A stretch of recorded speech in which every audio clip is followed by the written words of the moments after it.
I take your point. The fact is that for a lot of those hours, the president, the former president, first lady, and the former first lady were asleep, so we probably weren't going to bring in a still pool for that, or they were having dinner or something like that. But I think I just made clear that I want to work on this issue, and I think that it's fair to say you're acknowledging it's an issue. That it's certainly an issue, and it's certainly an issue, and I promise you it's been an issue, and I promise you it's been an issue for as long as I've been in Washington, and I can show you a letter from the White House News Photographers Association to my predecessor in the Bush administration complaining about this. That you think this has not been.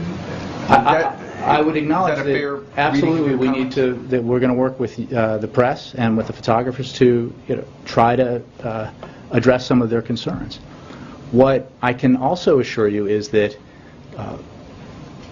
we will not create a day that has never existed, at least in modern times, when everyone in the White House press corps is satisfied with the amount of access they get to the president.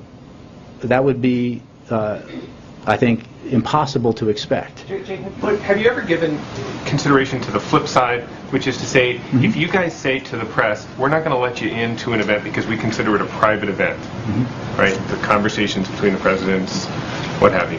And then Pete Souza or whoever takes those photos, have you ever considered saying to them, you can't release those photos because we have said it's a private event? Because it surprises all of us when you say it's a private event. We put on a schedule when things are open press or closed press. I don't know that we designate them private. What I can say is that